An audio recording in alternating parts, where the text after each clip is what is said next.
Hello my dear students, आप सभी का स्वागत है आपके YouTube channel study with Ritesh में।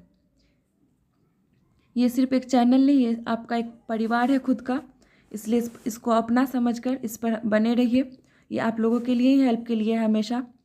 जो भी बच्चे पॉलिटेक्निक, पैरामेडिकल और ITI की तैयारी करना चाहते हैं, ये वीडियो उनके लिए बहुत ही ज़्यादा बेनिफिशियल होने वाली है। ठीक है, तो शुरू से अंत तक इस वीडियो पर बने रहिए और इस वीडियो का बेनिफिट लीजिए। ठीक है, आई थिंक कि आप सभी बहुत अच्छे होंगे और आप लोगों की तैयारी भी बहुत ज़्यादा अच्छी चल रही होगी एग्ज़ाम्स की। ठीक है, और अगर आप लोगों को कुछ ज़्यादा इन्फॉर्मेशन चाहिए तो आप हमारे टेलीग्राम चैनल से जुड़ सकते हैं, जिसका नाम है स्टडी विथ रितेश। ठीक है, और अधिक इन्फॉर्मेशन के लिए आप इस नंबर पर भी कांटेक्ट कर सकते हैं। ठीक है, चलिए तो आज हम लोग साइंस का कुछ क्वेश्चंस देखेंगे। ठीक है, साइंस का क्वेश्चन देखेंगे जो आपके लिए बहुत ही ज़्यादा इम्पॉर्टेंट होने वाला है। तो बढ़ते हैं इसी के साथ आगे। आगे बढ़ने से पहले आप लोगों के लिए एक मोटिवेशन कोड कि अगर कामयाब बनना है तो मंजिल पर नज़र रखो, अगर कामयाब बनना है तो मंजिल पर नज़र रखो, कौवों के टोकने से चील नहीं रुका करती। ठीक है, तो कौवों के रोकने से कभी या फिर टोकने से चील नहीं रुकती। क्या अगर कौवा बोल दे कि नहीं तुमको आसमान में नहीं उड़ना है, तो क्या चील रुक जाएगा? कभी कभी नहीं रुकेगा। तो आपका भी काम है कि आपको कोई भी बोले, कोई भी टोके कि तुम नहीं कर सकता है, तुम्हारे से नहीं होगा, तो आपको और भी ज़्यादा करके दिखाने का जज्बा और जुनून होना चाहिए उस चीज़ के अंदर में। ठीक है, तो आपका यहाँ पर कहने का मतलब है कि आप कौवा का जगह पर आप बोल दीजिए आपका पड़ोसी। ठीक है, क्या आपका पड़ोसी जो वो हमेशा आपके हार का इंतज़ार करता है, वो हमेशा आपके हार का इंतज़ार करता है। तो आपको कभी ज़िंदगी में हारना नहीं है, जीत कर दिखाना है, तब जाकर सबको पता चलेगा आपके हौसलों का कि आप में कितना दम है, आप क्या कर सकते हैं। ठीक है, तो चलिए इसी के साथ आगे बढ़ते हैं। तो अपना जुनून और जज्बा क्या करना है, हमेशा कायम रखना है, संघर्ष करते रहना है। बिना संघर्ष के ज़िंदगी में कुछ नहीं मिलता है। और अगर आपके ज़िंदगी में कोई परेशानी आ रही है तो आपको उससे डरना नहीं है, क्योंकि जब तक ज़िंदगी में परेशानी नहीं आएगी तब तक इंसान आगे बढ़ने के लिए नहीं सोचता है। ठीक है, अगर परेशानी आ रहा है तो आप समझ लीजिए कि आप ज़िंदगी में कुछ आगे बढ़ रहे हैं। ठीक है, आज हम लोग मतलब कि साइंस का क्वेश्चन देखेंगे। ठीक है, इसमें फिजिक्स, केमिस्ट्री, बायो तीनों मिक्स होगा आपका। और क्या कहते हैं, PDF के लिए आप ज्वाइन कर सकते हैं Telegram channel study with Ritesh. ठीक है, टेलीग्राम चैनल, वहाँ पर आपको PDF प्रोवाइड करा दिया जाएगा। ठीक है, तो आज का पहला क्वेश्चन है आपका कि कार्बन का शुद्ध रूप क्या है। ठीक है, कार्बन का शुद्ध रूप क्या है ये आपको बताना है। तो फटाफट से सबको ही बताइए कमेंट में कि कार्बन का सबसे शुद्ध रूप क्या होता है। फटाफट से बताइए कि कार्बन का सबसे शुद्ध रूप क्या होता है। ठीक है, किसका? कार्बन का। जल्दी जल्दी बताइए, कार्बन का सबसे शुद्ध रूप। तो सबसे शुद्ध रूप क्या होगा कार्बन का? हीरा। ठीक है, हीरा यानी कि डायमंड जिसको बोलते हैं। ठीक है, सबको ही ध्यान में रखिएगा कि क्या होता है हीरा, सबसे शुद्ध रूप। वैसे तो ग्रेफाइट और ये फ्लोरीन भी है हीरा का यानी कि कार्बन का जो रूप होता है, अपरूप जो बोला जाता है, वो ये दोनों भी है। ठीक है, लेकिन सबसे शुद्ध रूप अगर बोला जाए तो वो हीरा होगा। और हीरा कैसा होता है? ये पारदर्शी होता है और सबसे कठोर बोला जाता है। हीरा को जो बोला जाता है ये सबसे कठोर होता है। ठीक है, कठोर होता है। और ये क्या है? ऊष्मा का कुचालक है। ठीक है, क्या है? कुचालक है। इससे इलेक्ट्रिसिटी जो वो पास नहीं होता है। ठीक है, ऊष्मा का कुचालक बोला जाता है। और वहीं अगर ग्रेफाइट का बात हम करें तो ये क्या होता है? सुचालक होता है। ठीक है, सुचालक होता है ऊष्मा का ग्रेफाइट। और ये बहुत ही ज़्यादा स्मूथ होता है।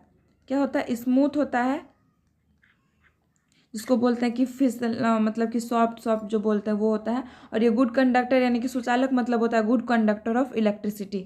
ठीक है, और अगर चारकोल की बात करें तो ये क्या होता है? ये लकड़ी के दबने से, बहुत पुराना जो लकड़ी सब होता है, भूकंप रोधी के कारण जो दब जाता है ज़मीन के अंदर, उसके बाद ये चारकोल बनता है। इस पर बहुत ही ज़्यादा प्रेशर या दाब पड़ता है, जिसके कारण कि ये चारकोल में बदलने लगता है। ठीक है, तो यही है आपका कार्बन का सबसे शुद्ध रूप। अगर पूछा जाए तो वो क्या हो जाएगा? आपका हीरा हो जाएगा। ठीक है, क्या हो जाएगा? हीरा। अगला क्वेश्चन है अगला क्वेश्चन है, निम्नलिखित में से किस एक को स्ट्रेंजर गैस भी कहते हैं, ठीक है। तो स्ट्रेंजर गैस किसको कहते हैं, इन चारों में से बताइए, फटाफट से बताइए कि स्ट्रेंजर गैस किसको कहते हैं। स्ट्रेंजर मतलब अनजान टाइप का होता है, ठीक है। स्ट्रेंजर का एक अंग्रेजी मीनिंग मतलब होता है अनजान, ठीक है। तो स्ट्रेंजर गैस किसको बोलते हैं बताइए फटाफट से।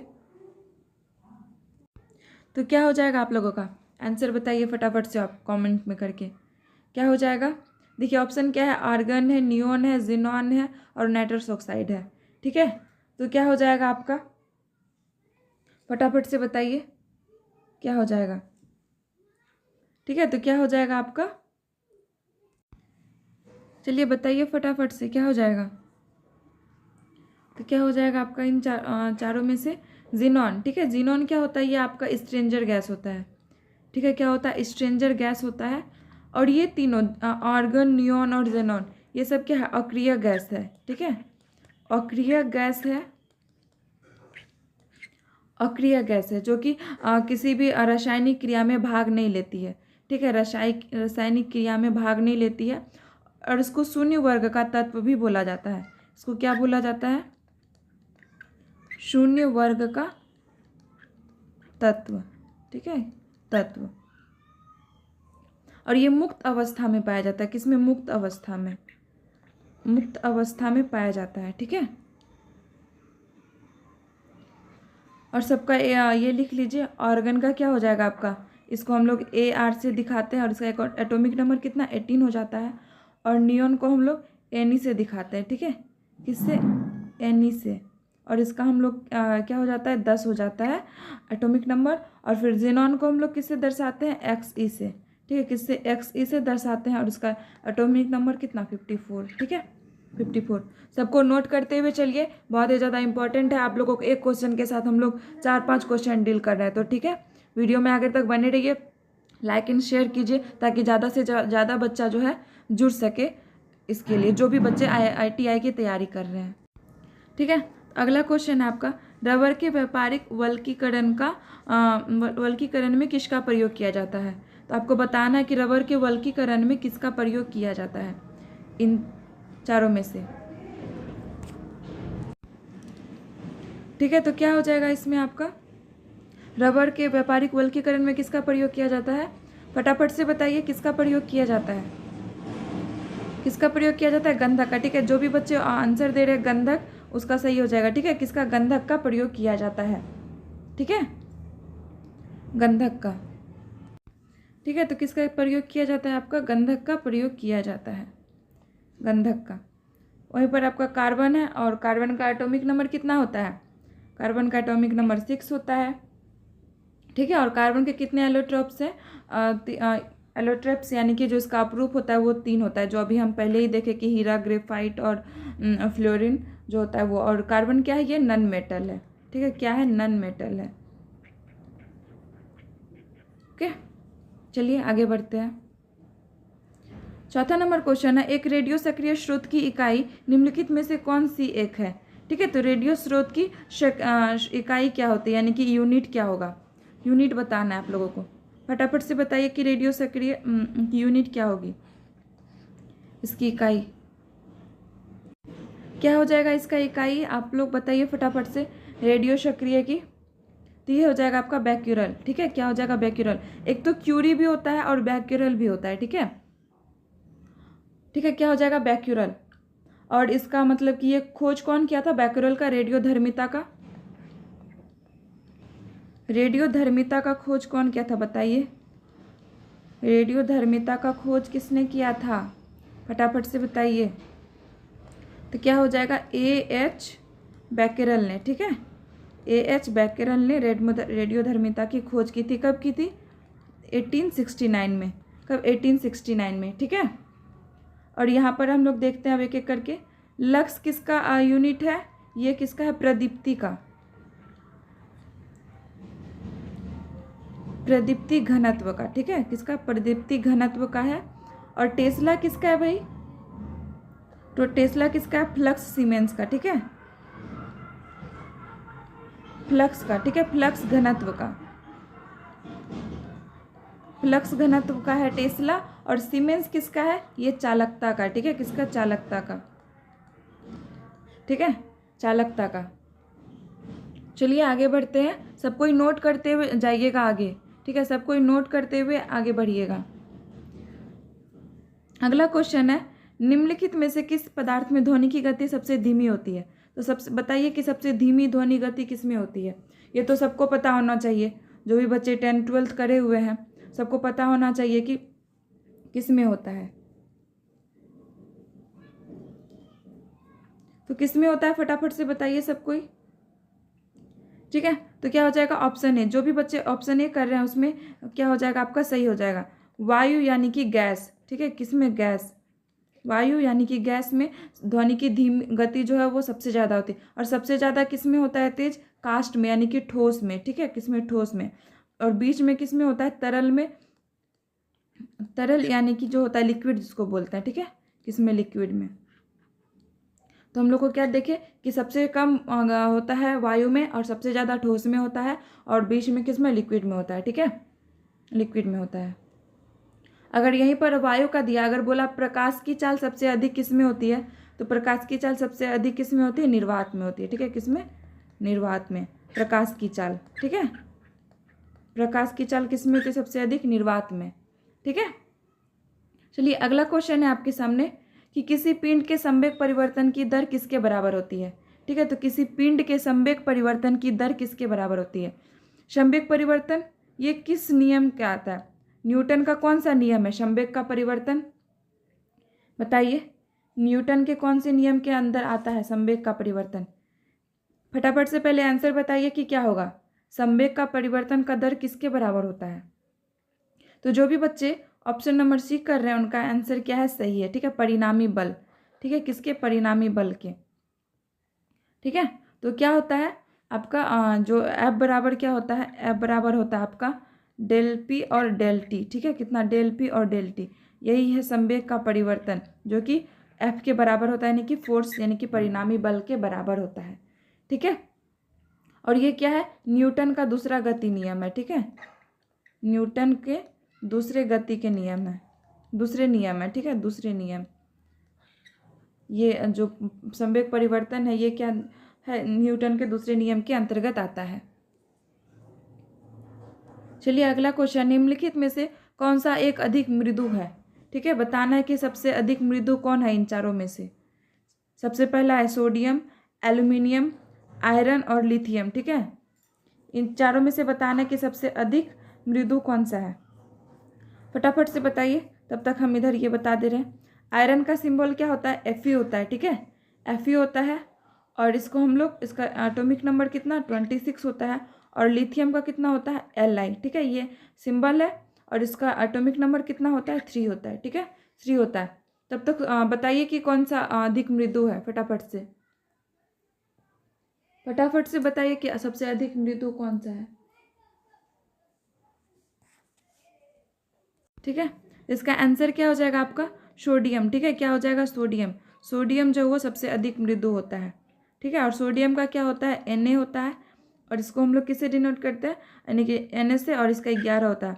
और एल्यूमिनियम का क्या होता है, Al होता है, और इसका एटॉमिक नंबर कितना, 13 होता है, ठीक है, 13 होता है।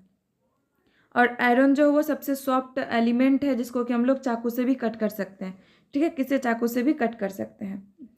अगला क्वेश्चन है, मस्तिष्क का सोचने वाला मुख्य भाग कौन सा है, फटाफट से बताइए कि मस्तिष्क में किस मुख्य भाग से सबसे ज़्यादा अधिक हम लोग सोचते हैं, ठीक है। तो वो क्या हो जाएगा आपका, फटाफट से बताइए, इन चारों में से मध्य मस्तिष्क, अध्यम श्वेतक, और फिर अग्र मस्तिष्क और पश्चिम मस्तिष्क। तो क्या हो जाएगा आपका आंसर, अग्र मस्तिष्क, जो भी आंसर दे रहे हैं ऑप्शन नंबर सी यानी कि अग्र मस्तिष्क, वो क्या है, वो सही है, ठीक है। इसको हम लोग सेरेब्रम भी बोलते हैं, इसको क्या बोलते हैं हम लोग, सेरेब्रम भी बोलते हैं, ठीक है। इसमें हम लोग क्या क्या होता है, बुद्धिमत्ता होता है, सोचने की शक्ति होता है, और फिर हम लोग चिंतन करते हैं, ऐच्छिक शक्तियाँ होती है, ऐच्छिक गतियाँ जो होती है, इच्छा शक्ति होता है, ज्ञानवाणी होता है, ये सब क्या होता है, सेरिब्रम के अंदर आता है, यानी कि अग्र मस्तिष्क में, मस्तिष्क के अगले भाग में, ठीक है। और इसको क्या कहते हैं, ये पश्चिम मस्तिष्क में हम लोग क्या होता है, मेडुला होता है, पोर्शन होता है, और अनुमस्तिष्क भी बोलते हैं, ठीक है। पश्च मस्तिष्क में क्या बोलते हैं, मेडुला, ठीक है, मेडुला होता है।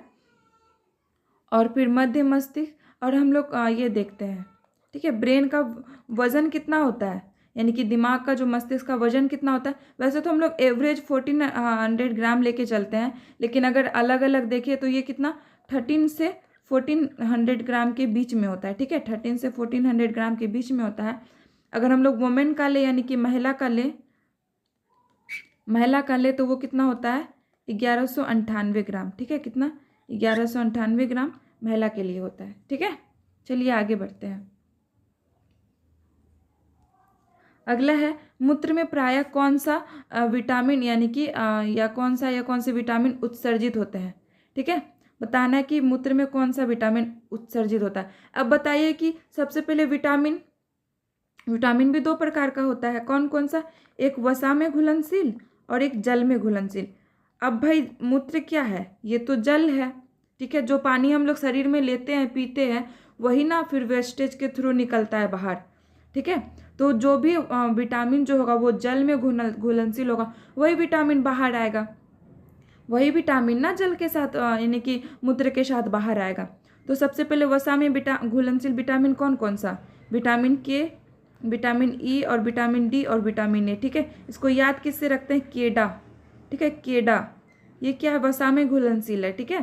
तो ये कभी भी मूत्र के साथ बाहर नहीं आएगा। उसके बाद बचा क्या, विटामिन बी और विटामिन सी, ठीक है। विटामिन बी और विटामिन सी ये जल में घुलनशील है, और जो विटामिन के साथ यानी कि क्या होगा, मूत्र के साथ जो है वो प्रायः बाहर आता है। तो क्या हो जाएगा आपका आंसर, वो हो जाएगा ऑप्शन नंबर डी। क्या हो जाएगा, ऑप्शन नंबर डी, यानी कि विटामिन बी और विटामिन सी, ठीक है। तो याद रखिएगा, विटामिन वसा में घुलनशील केडा, यानी कि विटामिन के, विटामिन ई, विटामिन डी और विटामिन ए, ठीक है। चलिए आगे बढ़िए इसी क्वेश्चन के साथ।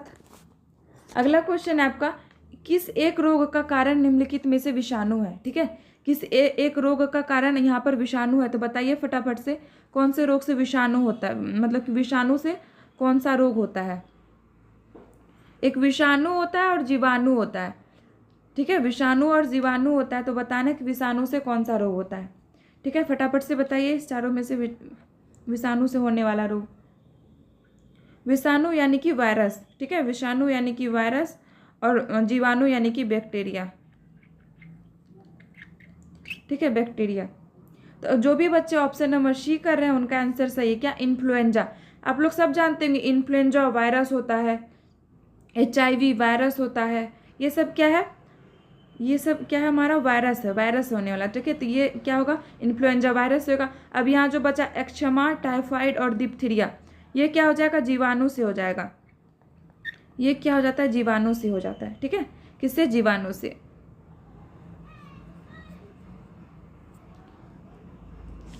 ठीक है। और देखिए क्या कहते हैं, क्या टीबी भी, क्या टीबी जो होता है ये भी किससे होता है, आपका जीवाणु से होता है, ठीक है। और पोलियो किससे होता है, आपका विषाणु से होता है, ठीक है। पोलियो किससे होता है, विषाणु से होता है। अब ये बताइए कि पोलियो के टीके की खोज किसने की थी, फटाफट से बताइए कि पोलियो के टीके की खोज किसने की थी। ये किसने किया था, जोनास सॉक ने, ठीक है, जोनास सॉक ने की थी। कब की थी भाई, तो 1952 में, ठीक है, 1952 में जोनास सॉक ने 1952 में पोलियो के टीके की खोज की थी। और ये बताइए कि भारत को पोलियो से मुक्त कब घोषित किया गया, भारत को पोलियो से मुक्त कब घोषित किया गया, भारत पोलियो मुक्त कब हुआ, ये कब हुआ, 2014 में, ठीक है, कब, 2014 में, ठीक है। ये सब इंपॉर्टेंट है, जीके का क्वेश्चन है, इसको अच्छे से नोट करते जाइए। और ये बताइए रेबीज किससे होता है, ये भी आपका विषाणु से होता है, ठीक है, विषाणु से होता है।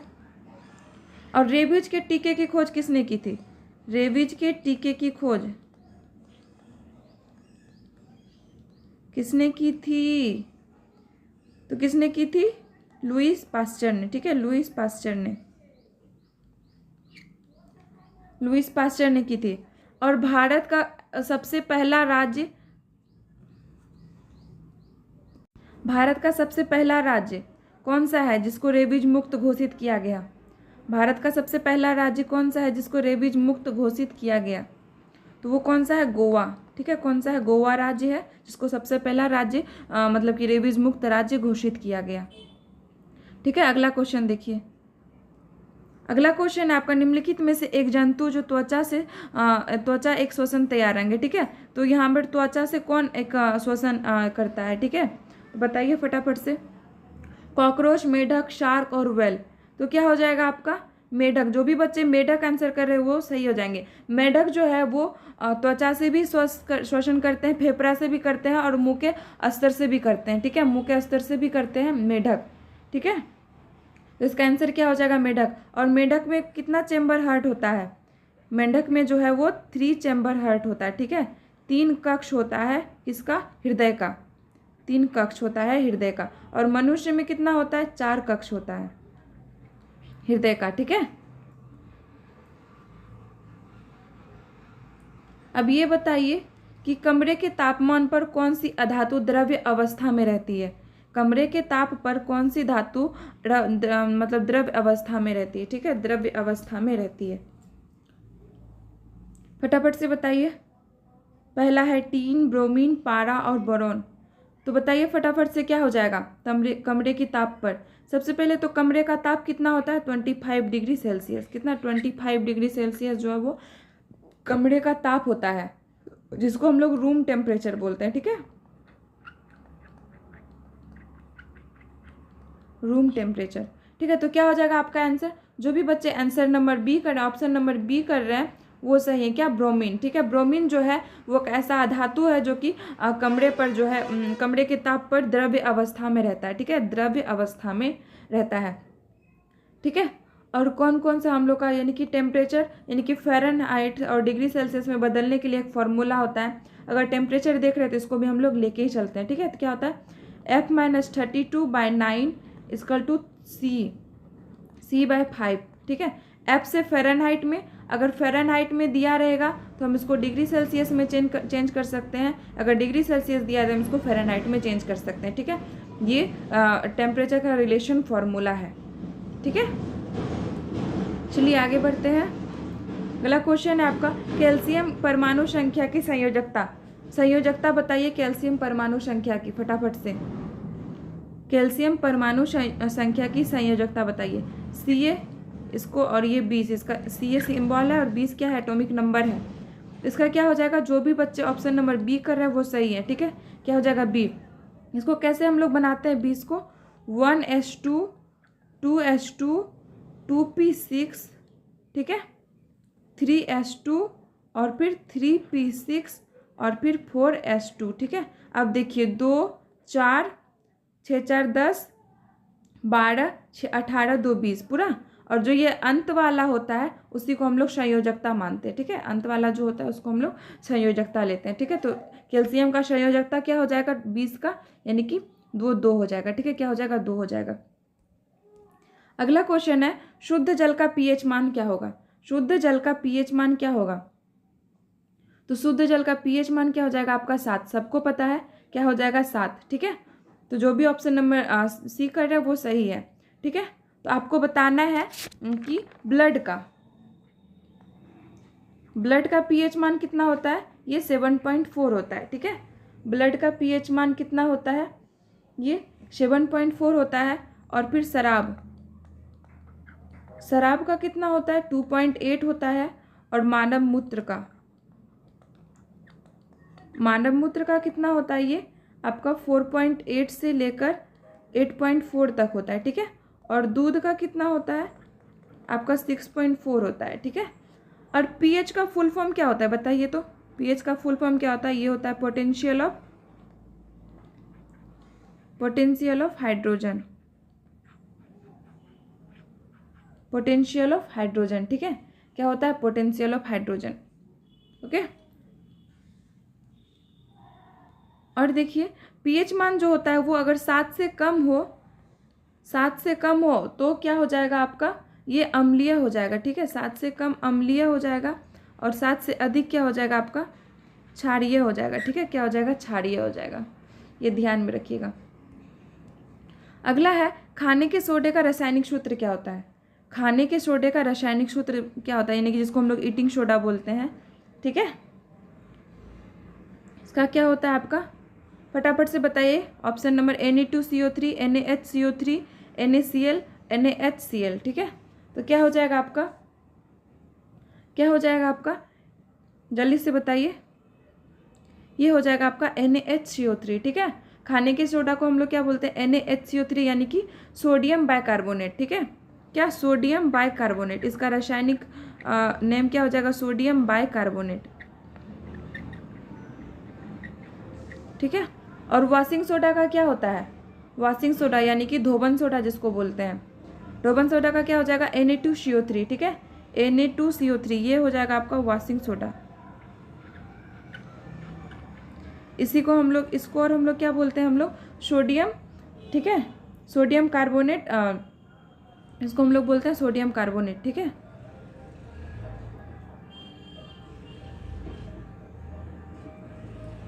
ठीक है, चलिए आगे बढ़ते हैं अगले क्वेश्चन के साथ।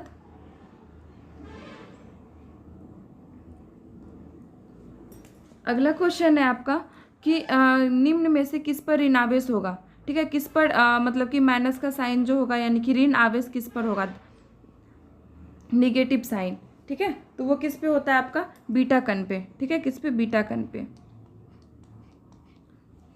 ठीक है। इसको याद रखिएगा। अगला क्वेश्चन है आपका, पॉलीथीन किस यौगिक का बहुलक है। इन चारों में से बताना कि पॉलीथीन किसका बहुलक है, मेथेन, एथेन, इथीन, इथाइन। बताइए फटाफट से, पॉलीथीन किसका बहुलक है, पॉलीथीन किसका बहुलक है, फटाफट से बताइए। तो ये हो जाएगा आपका ऑप्शन नंबर सी, ठीक है। क्या हो जाएगा, ऑप्शन नंबर सी, यानी कि इथीन, ठीक है। किसका, इथीन का बहुलक है। अगला क्वेश्चन आपका, जल में डूबी हुई छड़ी सीधी छड़ी मुड़ी हुई प्रतीत होती है, इसका कारण क्या है। फटाफट से बताइए कि जल में डूबी हुई छड़ी जो है वो मुड़ी हुई प्रतीत होती है, सीधी छड़ी जो है वो मुड़ी हुई प्रतीत होती है, इसका कारण क्या है, फटाफट से बताइए। तो इसका क्या कारण क्या होता है, अपवर्तन, ठीक है। प्रकाश के अपवर्तन के कारण जो है वो सीधी डूबी हुई छड़ी जो है वो मुड़ी हुई प्रतीत होती है, ठीक है।